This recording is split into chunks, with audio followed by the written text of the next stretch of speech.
Okay. Hello, everybody out in Women's Council Land. This is not a Facebook Live, as you noticed. We're having a little technical difficulties. So Jamie and I are recording this session for Women's Council Wednesday, and we will post it on the national page afterward. So we are rolling with the flow of technical issues that sometimes happen. So I am Chris Lee, the 2020 National Treasurer, and with me is the one and only Jamie Saltman of Hi. Long Beach, California. And we are here today to talk about the exciting, sexy topic of network governance. So we wanted to talk a little bit about all of the technology that we're all of a sudden doing, and we're looking to go virtual with many of our meetings rather than cancel, as you know. The Women's Council Wednesdays, the last two, are hosted Facebook Live on BeLive, be.live. And we were set up to use Zoom, and all of a sudden it's not streaming. So it could be because where I am in Idaho Falls, all of a sudden one of our major employers is all at home and they're all doing video calls. So we could just be having bandwidth issues on our ends, but we're rolling with it. So that's what we do. I also wanted to, at this point, put a plug out and mention that Women's Council is doing we have 8 virtual events scheduled for this week alone. This is the 3rd of this week. And it's really all about helping your business and helping you run your networks as we normally do, but we're putting it all on the virtual platform so it's accessible to everyone, and we can jump in here and now, and you can pivot in your businesses and in your networks and get them running virtually as well. So thank you for joining us here. And Jamie, welcome. Thank you. I'm excited to be here, and we go with the flow. We go with the flow. That's what we do. Yeah. So why Women's Council? What is, our mission as Women's Council, as we know, is we're a network of successful realtors advancing women as business leaders in the industry and the communities we serve. So the whole point of doing that, in order to have these, we have 250 networks across the country, and in order to deliver that value to our members and our leaders and to teach the leadership skills and the opportunities that we have to have some kind of basic guidelines that each network has to follow, so we can all kind of French fry it, if you will. Like when you go to McDonald's, you expect French fries to be the same. So that makes it easier for us to deliver network value and membership value, and to help our local networks, those leaders actually step up into their roles and to learn their roles and to deliver the values. So that's why we're here today. Jamie Saltman, as you may know, is part-time staff now with Women's Council. She has served as a past president of California, so she's very familiar with the local, the state. She's been RVP. She's done so many of the roles. She's on executive committee, has been served on executive committees, so she understands various roles of the organization from the bottom up, and she's been there, done that. So if you have any questions or concerns, she is your go-to as a network leader. So just wanted to, if you have not yet met her at a national meeting, here she is, right here. Right here. Everybody, that helps. Right there. In case you can't find me. Yeah. Right? Thank you. I'm so excited to be here. Thank you. Yeah. So we're gonna just kind of jump right in, and Jamie, if I'm a local network leader and I have a question about anything, if I'm a president-elect or a treasurer or a secretary, and I have a question about my role or anything we're supposed to be doing, or our board is having a meeting and we're all of a sudden stuck, where would be my first go-to to figure out what the answer is to get us unstuck? Well, certainly I would direct people to use the WCR.org website. That's always a really good tool to start with. And then you can find information. If your network has uploaded documents, you can go in and find your local network and look at the documents. Your bylaws are there. Hopefully your local officers have updated or uploaded events to the website. So that's where I would start. We do have what's called a network model, and that is our minimum operating standards at the local level. That will give you an idea exactly how we operate as a network. Okay, excellent. Perfect. And at this point, I just want to jump in case any of you are hesitant about going to WCR.org. I know in 2019, when we rolled it out along with our database and then our Radius member finder, so it's actually 3 different separate systems that link together, there were some hiccups in the rollout for sure, and in some pieces of that more than others. But the website, WCR.org, is fully up and running, and all the information you need is there. It's being constantly updated. Many of the documents and links that are there, the documents behind them are being updated as we go through and comb through and make sure that there is not old information there.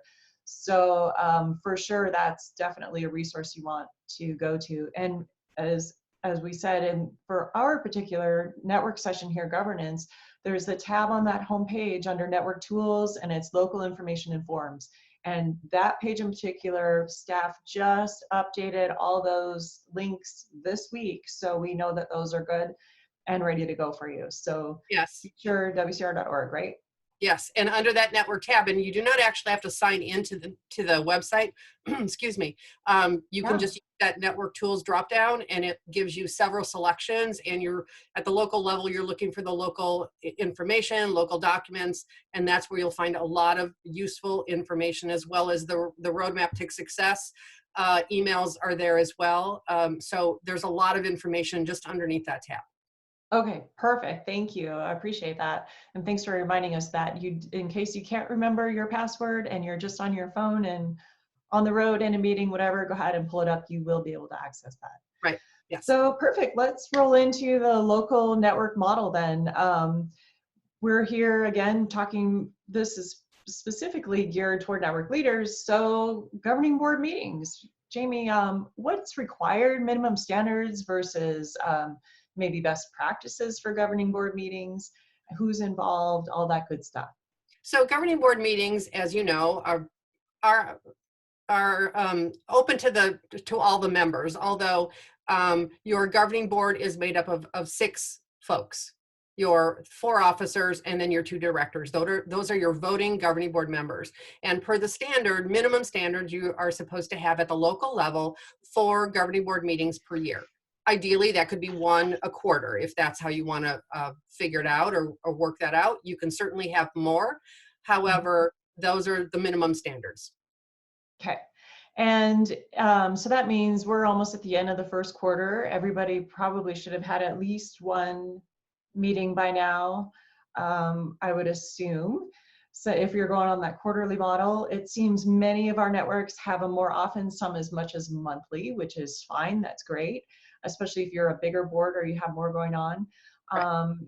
Right now, where things may be in transition from virtual to non-virtual to virtual in a lot of our events that we're hosting, it might be a good time to call a special meeting to catch up with your committees. What do you think?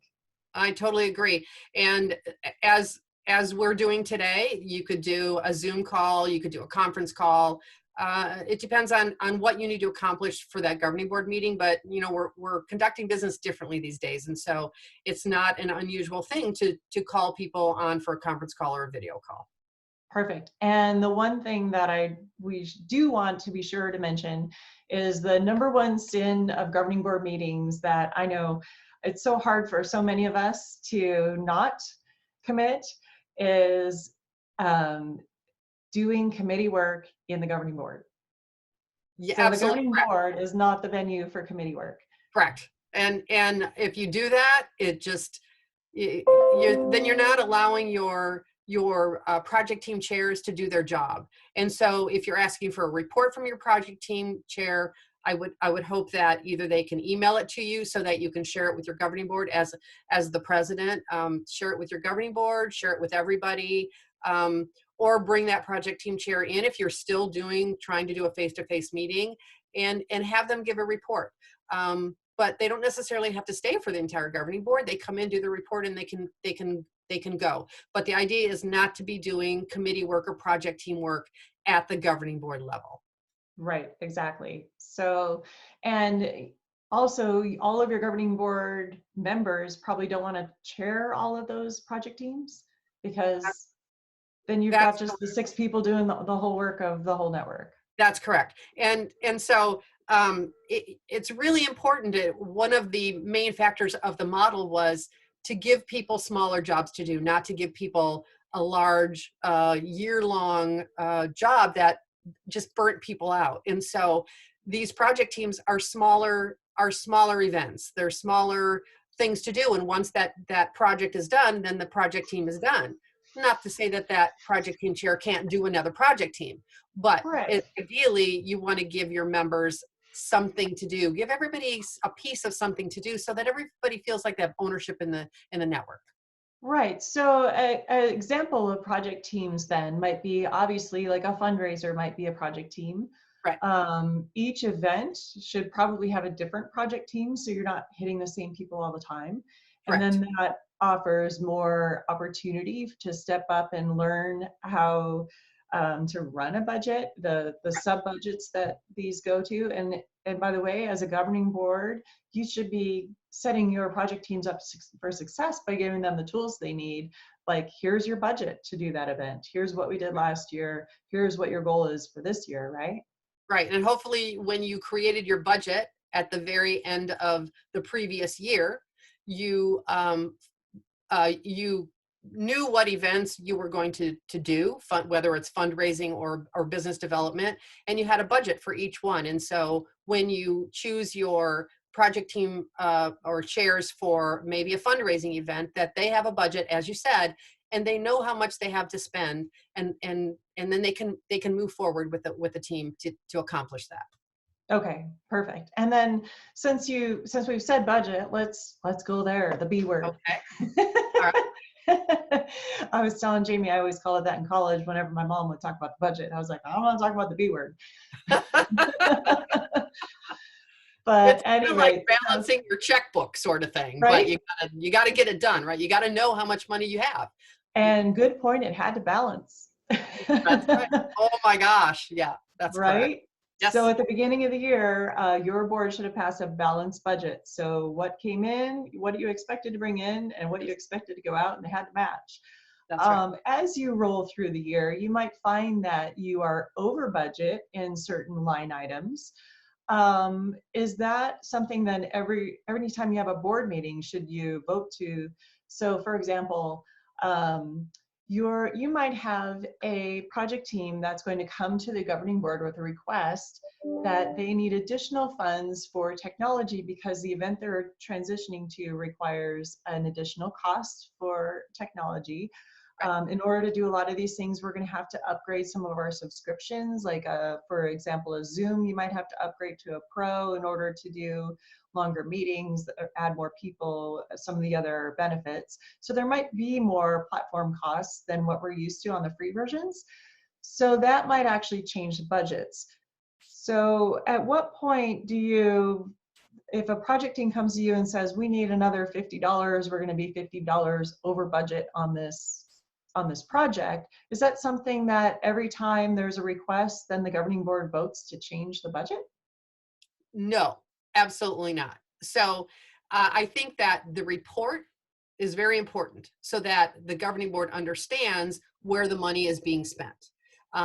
So a report to the governing board informing them that this line item for this particular project is going to be over budget, but maybe then the governing board needs to understand that maybe to cover that expense, it might have to come from somewhere else. And so it can just be, maybe you reduce, if it's just $50, you know that you have to reduce somewhere else. But it's very important for the governing board to understand where the money is going and how it's being used.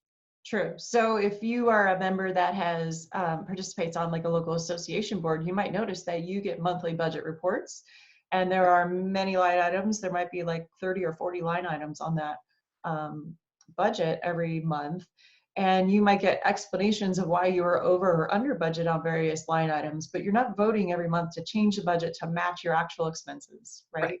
Yes, that's correct. Unfortunately, that's just what you budgeted. Sometimes you're wrong, and then the next year you use that information going forward, right? Correct. And just a reminder that, this is member money. And so it's very important that the governing board, they have a fiduciary, they have a responsibility to the members to understand where the money is going. And so it's very important for the governing board to understand where the numbers are, but to vote to change, no. Yeah. And that kind of brings us then to strategic partners. Many of our networks already have annual strategic partners lined up and in place since we're at the end of the first quarter. Some of them might have strategic partners that are specific to events, and since some of those venues are changing, that may or may not affect some of them. Where can a local leader find help about strategic partners, Jamie? So the strategic partner template is actually online. Mhm. And it's very important that you have utilized that fill-inable template. Um, and it's the numbers are going to be different. The levels, the strategic partner levels are going to be different for every network. Every area is different. What the strategic partners can bear, the dollar amounts. So it's very important to pay attention that what you've assigned or given to your strategic partners at each level. And because of the change in our environment right now, you probably should look at it and make sure that whatever level your strategic partners at, are they getting what they paid for? So it's important to know that, to just pay attention to that. And how can you make up any difference? Because right now we're not having face-to-face meetings. And that is one of the key pieces of of the strategic partner uh, availability or Benefits, right? benefits. Thank you very much. And so you need to look at that, right, to make sure Yeah. that they're getting what they paid for. And then just fill out the template. You do that every year, adjust your levels, and just go from there. And you can, add and subtract benefits at every level. You can, and there might be ways now since you're having your members register online, whereas in the past you might encourage registration online, but they could come to the door and pay more there. But if they're registering online, you might be able to capture information such as email addresses, and if your strategic partners for that event have digital material for circulation, then perhaps you can collect that information from them and circulate it to the attendees that were there. You might use caution about giving out those email addresses for your Right. members, but you could certainly, on behalf of your partners, circulate any digital materials they might have, right? Exactly. Yes, absolutely correct. And it's just, at least they know that you're trying. And I think that that's a big benefit. But if you have a conversation with your strategic partners, I think you all can come to an agreement as to, what you're offering them and what they're happy with. So. Yeah. And I think as we found in the recession the last time around, and I'm not the last time like we're getting into one, but we don't know what's happening. But in the Great Recession, 10 years ago, being a member of the Women's Council was a huge benefit to our businesses. Having that network to leverage and the ideas and the sharing, it was super important, and it was a Yes, great value, super great correct, value. And correct. people dug into their pockets and they were still members because it brought that much of a value to their businesses. So don't forget that too. Absolutely. Totally agree. So that kind of covers the basics of if you've been running your network so far and where you are and all the virtual and technology fun we're having. Let's move on to kind of what's next down the pike for your local network, and that would be probably elections, right? Ooh, yes. And Yeah. yes, and so this will be the second, maybe the third year that we're at the local level using the new election procedure. So, It's just par now. right, and so I think there is still a little bit of insecurity or not such clarity on how to conduct an election. So now's the time to really talk about it and get everybody used to the idea and the So steps. how many people are we electing to our 6-person board? How many are actually elected? Two, Two, the president-elect and the treasurer. president-elect and the treasurer. That is correct. Yes. Excellent. Yes. And so really important. So that doesn't make it so difficult to hold an election. You're not electing a lot of people. All Nope. the other positions are, except for the current president-elect, that's the only position that moves up to the president or moves to the presidency. Other than that, you're only electing the president-elect and the treasurer, and the other positions are on the governing board are appointed positions. So that's really important to know. And I think that makes it a little bit easier for people to understand. And does the term length differ if you are appointed or elected? No, the term lengths are 1 year, Okay. and the position can be held for a maximum of 2 years. However, you elect for 1 year at this point.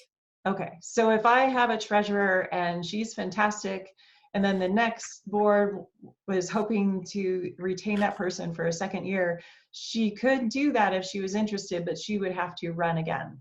That is correct. That would certainly be the right way to do that, so that you're allowing members, other interested members, to run for the position. So you don't automatically keep somebody in a position for 2 years. You certainly send the information out there and really try to get members to fill out the application for the positions. So that's really important. Okay, and the reason we do that is not to be mean. If someone's great at the job, we of course want to keep them there. But this is really part of the member value proposition that we have Right. in order to build new leaders. So if we're keeping the same person in the same position for 5 years, that's taking away an opportunity for somebody else to learn how to step up and do that themselves, right? That is correct, and it's really important to get people involved, and that's how we get new ideas and new visions and new views on things. And so I think it's really important to keep people involved.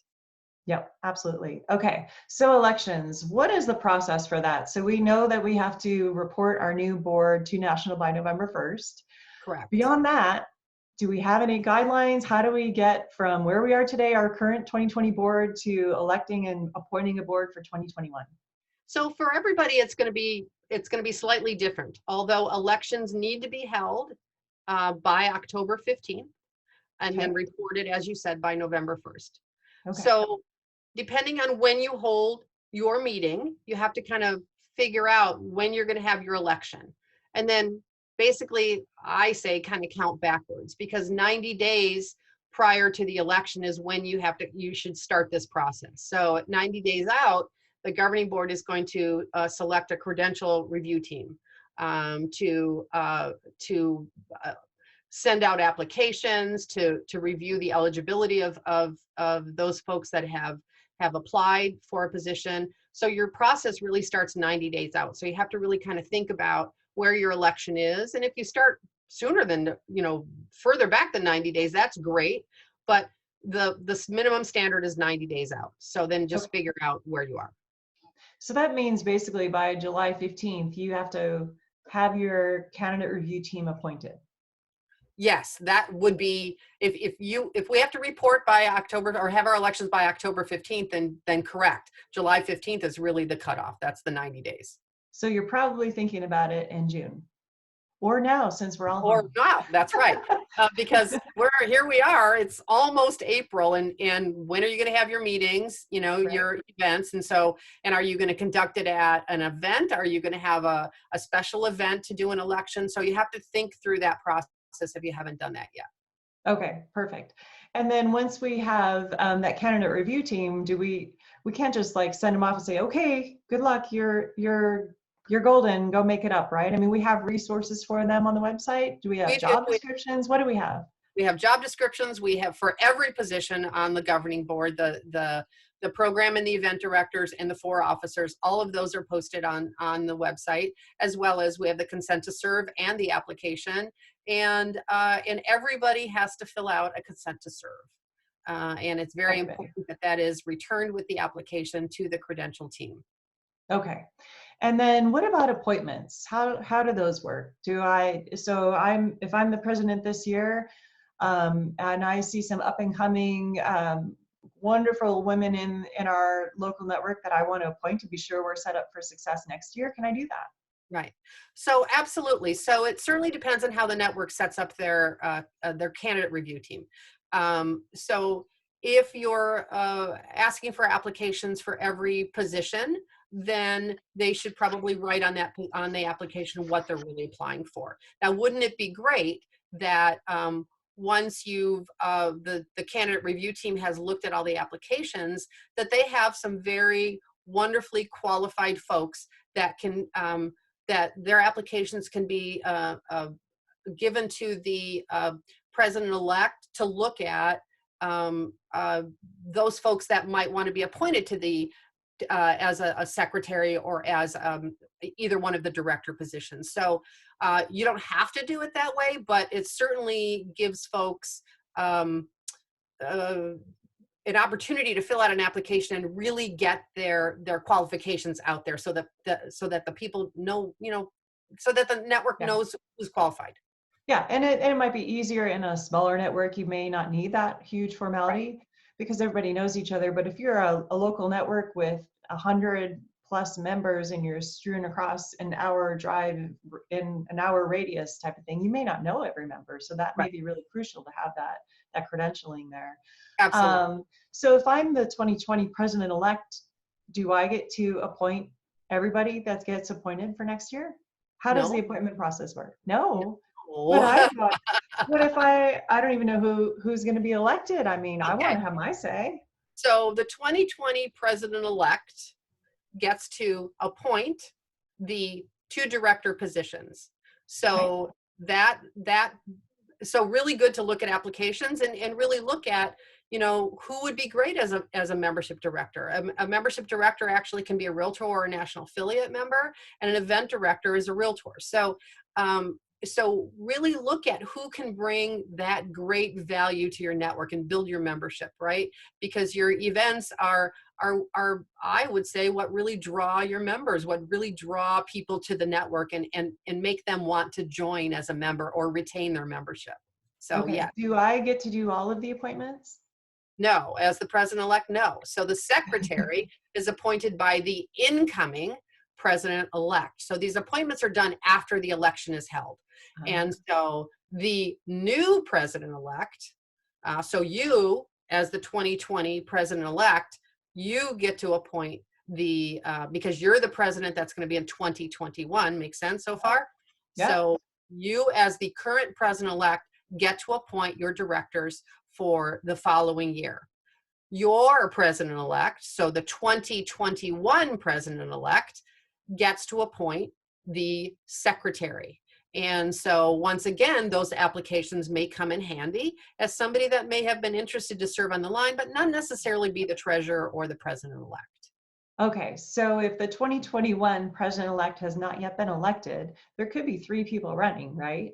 That's So if correct. our elections are in October, then we have elected a president-elect for 2021. And then during October, that person will have to appoint a secretary because the entire board has to be reported to national by November 1st, correct? That's correct. And so, Okay. yes, so the appointments are approved by the current governing board. And so you have to look at when is your governing board, your last governing board meeting held at the end of the year or toward the end of the year. When is that held? Because those appointments need to be made by that last meeting so that the current governing board can approve the appointments. So you need to be sure as a governing board that you schedule a meeting between the elections and November 1st so you can approve those appointments. Yes, or Okay. toward the end of the year, depends on when your last governing board is. But because you do have to report them to national by November 1st, so ideally that is correct. Yeah. Okay. Excellent. Well, I think that pretty much wraps up our time. We don't have All any other right. questions live, but for sure, email them in or comment when we do post this, and we will get back to you. WCR.org is where you're going to find all these links.